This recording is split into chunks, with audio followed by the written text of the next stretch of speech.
আমরা গতকালকে বাংলাদেশের উপর দিয়ে যে মর্মান্তিক দুর্ঘটনাটা ঘটে গেল তার জন্য এটা ভাষায় প্রকাশ করার কোনো ক্ষমতা আমার নেই।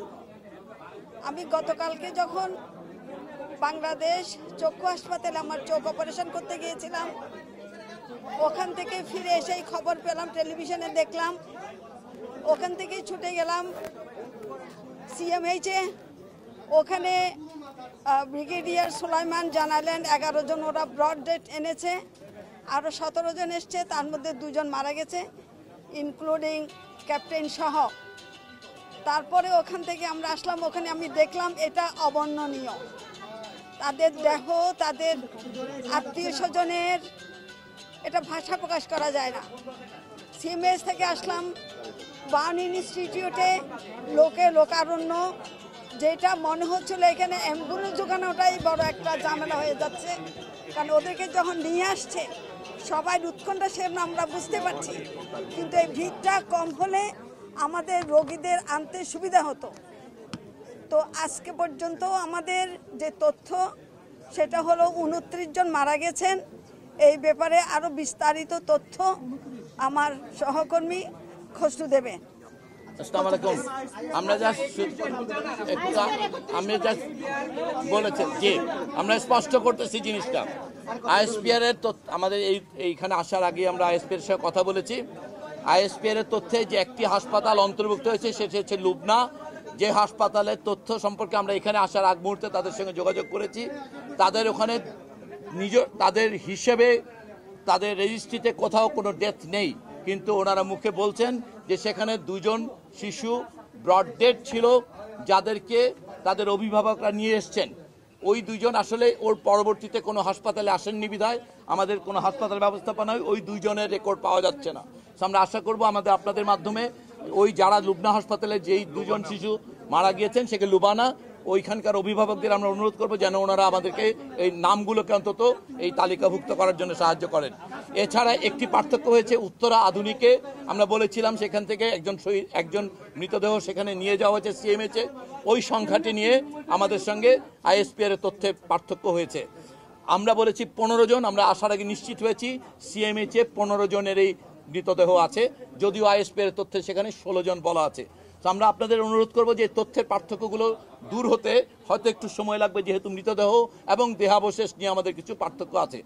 কিন্তু মূল ব্যাপারটা হচ্ছে যে আমাদের এখানে ইতোমধ্যেই এই যেটুকু আমরা জানানোর জন্য আপনাদের সামনে এসেছি যে আমাদের এই সময়কালের মধ্যে একটি বড় মাল্টিডিসিপ্লিনারি টিম ঢাকায় এই হাসপাতাল, এনআইসিবিডি, নিকডু, সকল বিএমইউ সহ সকল প্রতিষ্ঠানের 8টি ডিসিপ্লিনের সহ একটি টিম আমাদের এখানে, তারা সম্পূর্ণ ব্যবস্থাপনাটাকে ইভালুয়েট করেছেন এবং সেই অনুযায়ী প্রয়োজনীয় ইন্টারভেনশন এবং প্রয়োজনীয় ফ্লুইড এবং মেডিসিন ম্যানেজমেন্টে পরিবর্তন করা হয়েছে।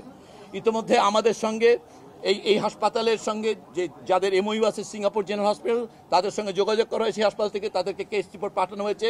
ওনাদের একজন সিনিয়র কনসালটেন্ট এবং 2 জন নার্স আজকে রাতে এসে পৌঁছাবেন।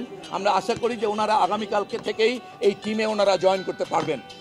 এর পাশাপাশি অন্যান্য হাসপাতালে ভর্তি রোগীদের ক্ষেত্রে আমরা বিশেষ কোনো আপডেট নেই, কিন্তু আপনাদের জন্য এই হাসপাতালে ভর্তি রোগীদের মধ্যে আমরা ইতিমধ্যেই 2 জনকে আমরা কেবিনে শিফট করতে পেরেছি, যেটাকে আমরা একটা উন্নতি বলে মনে করি।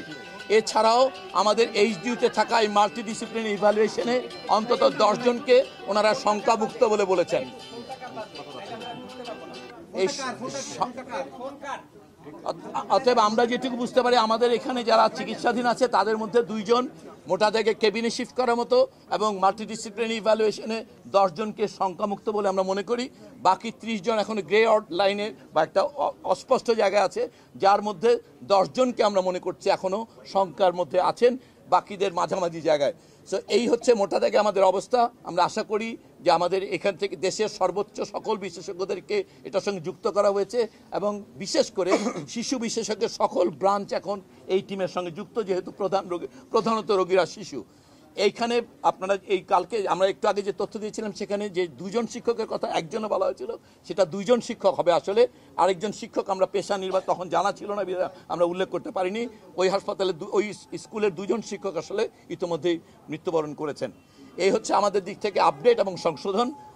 সংখ্যাটা আবার যদি কোন রকম এক কথায় বলতে পারি, আমরা এখানে প্রায় 70 থেকে 80 ধরনের ওষুধ সরঞ্জামাদির প্রয়োজন, যেগুলো সম্পূর্ণ ইনভেন্টরি করে এখানে সংগ্রহ করা আছে এবং আগামী 72 ঘন্টার জন্য আমাদের প্রস্তুতি আছে। এরপরে যদি কালকে বিদেশি দল আসার পরে যদি কোনো ধরনের নতুন কোনো ডিভাইস, এবং ওনারাও কিছু যন্ত্রপাতি নিয়ে আসবেন, সো যদি কোনো কিছুর প্রয়োজন পড়ে আমরা এই ব্যাপারে একদম সরকারের স্বাস্থ্য পরিবার কল্যাণ মন্ত্রণালয় নিশ্চিত করছে যে সকল ধরনের সরঞ্জাম, ঔষধ, ফ্লুইড অথবা অন্যান্য যা প্রয়োজন সেগুলো এই হাসপাতালে ব্যবস্থা করবে। এছাড়াও আপনারা এই সংখ্যায় বারবার পিড়াপিড়ি করাতে সংখ্যাতে একটু পার্থক্য হচ্ছে, তারপর আমরা বলেছি ইতিমধ্যেই যে আবারও বলতে হবে,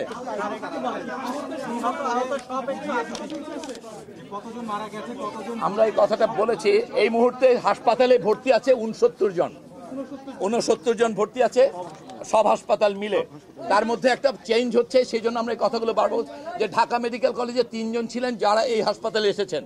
সিএমএইচ থেকে 3 জন পেশেন্টকে ওনারা পাঠানোর জন্য অনুমতি নিয়েছেন, অতএব ওইটাকে এখন দেখা যাবে সিএমএইচে, ওখানে 28, কিছুক্ষণ পরে ওইটা কয়েক ঘন্টা পরে চেঞ্জ হবে।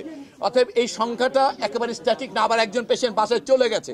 আমরা বলবো যে 69 এখন আছে, এটা 1 ঘন্টা পরে বা 15 মিনিট পরও 68 হতে পারে বা 70। তো এটা আমরা বলছি যে এই সংখ্যাটায় খুব বেশি পিড়াপিড়ি করার কিছু নেই, কারণ রোগী আসছে বা যাচ্ছে অথবা স্ট্যাটাস চেঞ্জ হচ্ছে। এর যে আমরা মৃত্যুবরণ সম্পর্কে যে সংখ্যাটা বলেছি, সেখানে যে দুটো সংখ্যায় পার্থক্য আছে, সিএমএইচে আমাদের 15, আইএসপি এর বিজ্ঞপ্তিতে 16 এবং উত্তর আধুনিকে 1। এই সংখ্যাটি বিভ্রান্তি দূর হতে আমাদের একটু সময় দেন আপনারা। আমরা এখানে আসার আগে চেষ্টা করেছি এই বিভ্রান্তি দূর করার, আমরা আশা করি কিছুক্ষণের মধ্যেই এটা দূর হয়ে যাবে। সো সংখ্যাটি এই মুহূর্তে আমরা যেটা বলেছি, আমাদের দিক থেকে বললে আমরা বলবো এটা 29, এবং সেক্ষেত্রে 15 জন সিএমএইচে, 10 জন এইখানে, আমরা যেটা এর আগে যেভাবে বলেছি সেই সংখ্যাটাই থাকবে, এবং তার মধ্যে আনআইডেন্টিফাইড আমাদের মতে এখন পর্যন্ত 6। সো এই হচ্ছে আমাদের দিক থেকে মৃত্যু সংখ্যা এবং হাসপাতালে ভর্তি থাকা রোগীর সংখ্যা। আপনারা যেই সংখ্যা বলছেন আরেকটা 165 জন আহত, একটু খেয়াল করা দরকার। এইখানে উত্তর আধুনিকে যে 60 জনের চিকিৎসা দেওয়া হয়েছে, অথবা লুবানাতে বলা হচ্ছে 13 জনের, এই সব রোগী এটা ডুপ্লিকেশন। আপনাদের বুঝতে হবে যে সেইখানে এই মুহূর্তে 2 জন 3 জন রোগীও নেই। অতএব বাকি এখানে যে রোগীটা দেখছেন এই সংখ্যাটা ওখানে দেখা গেছে, সেজন্য এই সংখ্যাটা বেশি। অতএব ওখানে যে 60 এবং 13 যে 73 জন রোগীর সংখ্যা দেখা যাচ্ছে, ওইটা মূলত ডুপ্লিকেশন প্রধানত। ওখানে হয়তো 5-7 জন রোগী হয়তো ওখানে আছে। তো অতএব এই সংখ্যার বিভ্রান্তিটা, এটা একটা ইমার্জেন্সি সিচুয়েশন ছিল, সেখানে রেকর্ড কিপিং এবং মুভমেন্টের কারণে সংখ্যাটা কিছু ওঠানামা করছে। আশা করি আপনারা আমাদের দিক থেকে যে আন্তরিক চেষ্টা এবং